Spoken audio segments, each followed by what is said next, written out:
Hey, just Armstrong, see you again. How are you? Right here in front. Okay, welcome everyone to our interview process with 3 of the police chief candidates that made it through the first round of interviews. And the first officer up to go in front of our select board interview is Jesse Burton. Jesse's a current member of the Chilmark Police Department. What's your rank? Thank you, Bill. I'm senior patrolman, essentially the role of detective. Okay. So any cases that come through the department, Mm-hmm. small, one of our patrol officers will take it. Okay. If it's more complex, I'll dive into it. Much like the first set of interviews we went through, where all 3 select board members are going to be asking different questions. We're going to be asking the same questions to each candidate. Okay. Very good. All right. So I'm going to ask the first few questions, and first question, Jesse, is what makes you feel that you are ready to become chief of the Chilmark Police Department? My broad experience, I would say, sets me up well for this position. Started with the department in 2007 as a traffic officer, and I've essentially, worked my way through the ranks. I was a special officer for a couple of years. I then went to grad school at Bentley University, where I received an MBA in finance.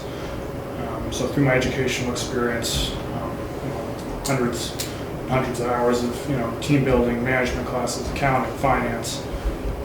So from an administrative role, walking into the leadership role of the position, I'm certainly well prepared for in that aspect. In my law enforcement career, after graduate school, I got a job with the federal government, the Air Marshal Service. In that capacity, I was international team lead. So I was managing a classified group of individuals, but similar in size at any given time to the Chilmark Police Department.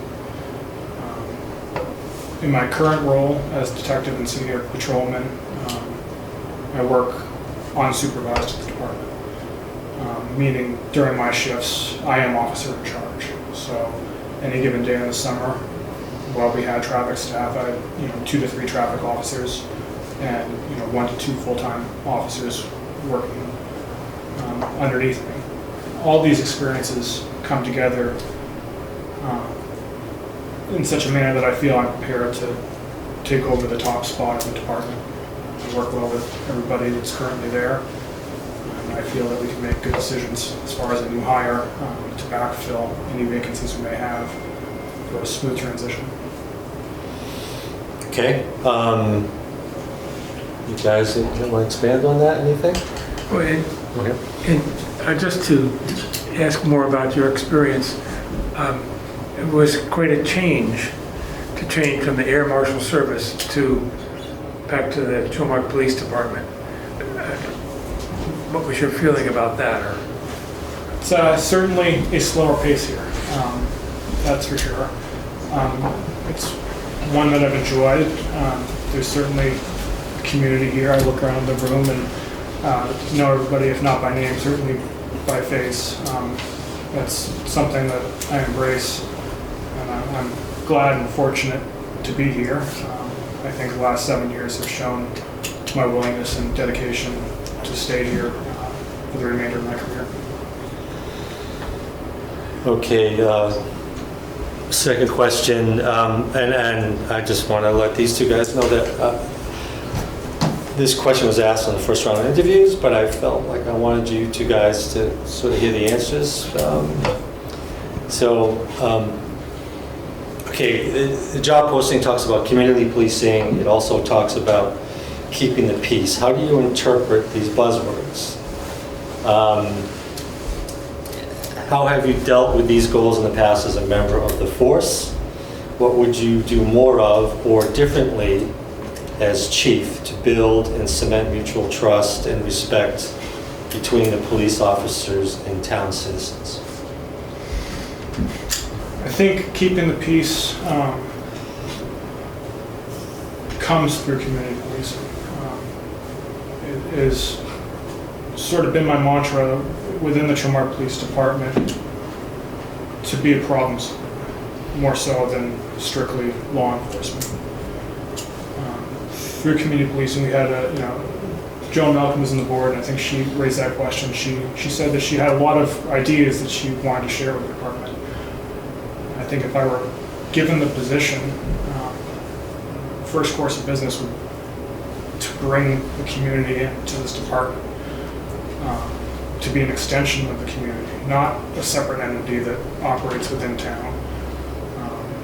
These officers are our town's problem solvers, they're our town's helpers.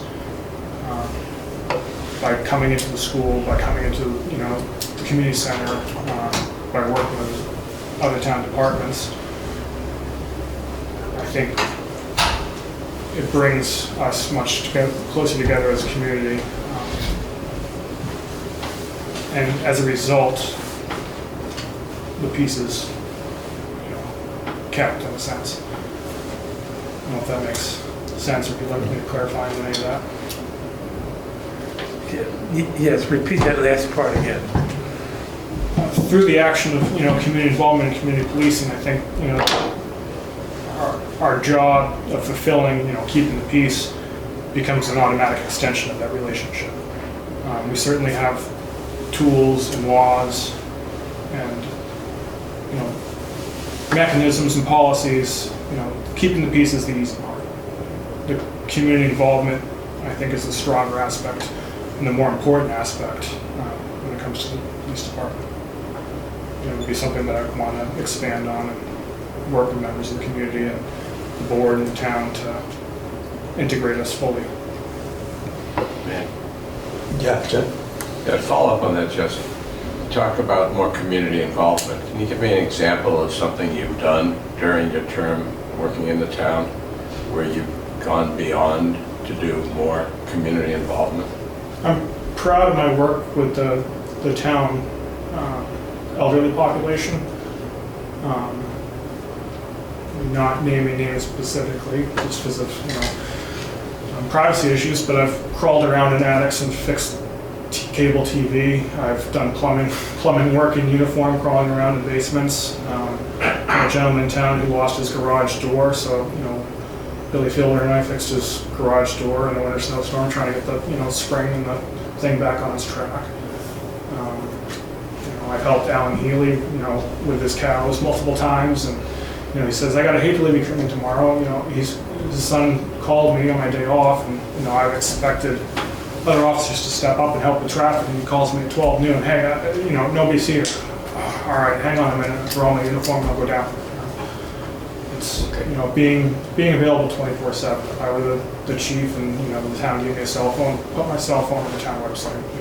Anybody can call me 24/7 if they got an issue with the officer, with the department, if they just need counseling or advice. I'd make myself available. Thank you. Okay, Warren? So we've used this phrase a lot, community policing. How do you think community policing applies specifically to the town of Chilmark?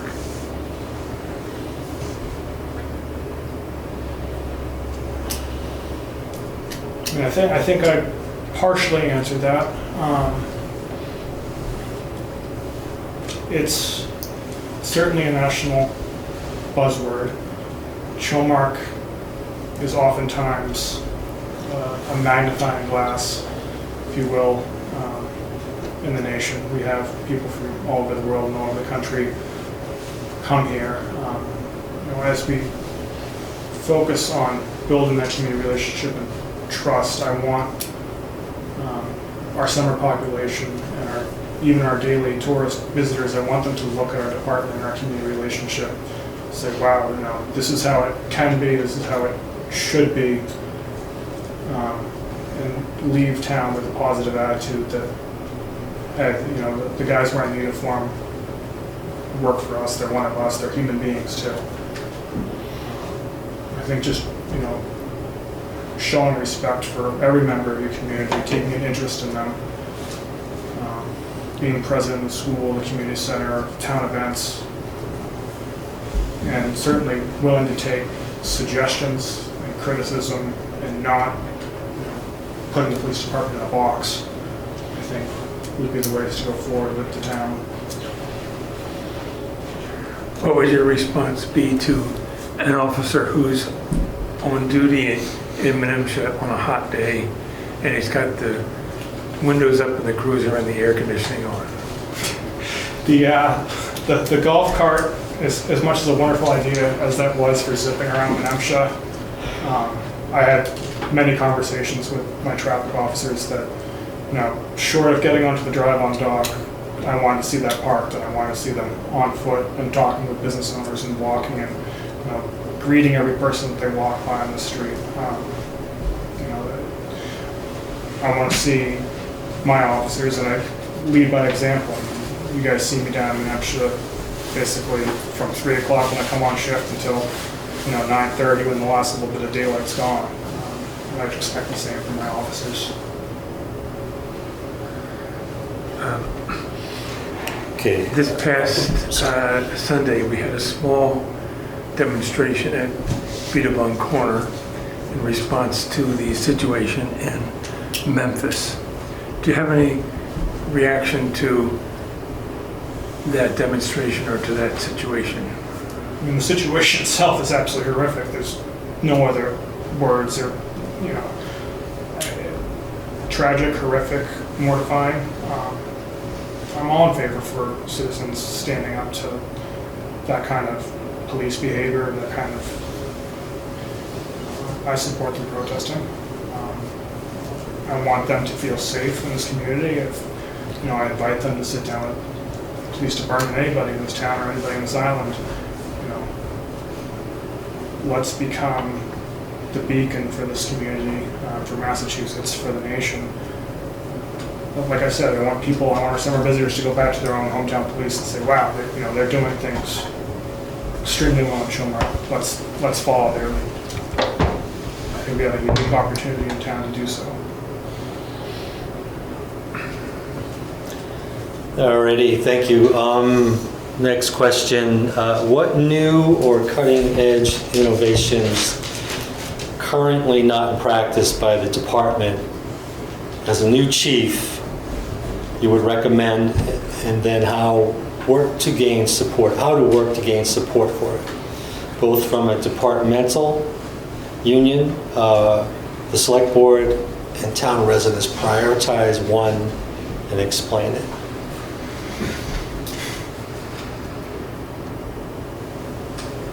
There are cutting-edge technologies out there, and many of them are certainly a violation, or would be viewed upon as a violation of policy. We just went through cameras in Menemsha, for instance.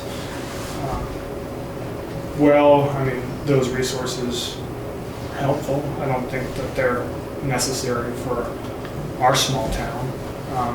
As far as technology or gear, or things that would help us do our job, just functional, useful equipment that can save lives potentially. Right now, if you asked any of our patrolmen, I would say that we don't need a pursuit rated vehicle. We would be much better suited with, a pickup truck with all-terrain tires that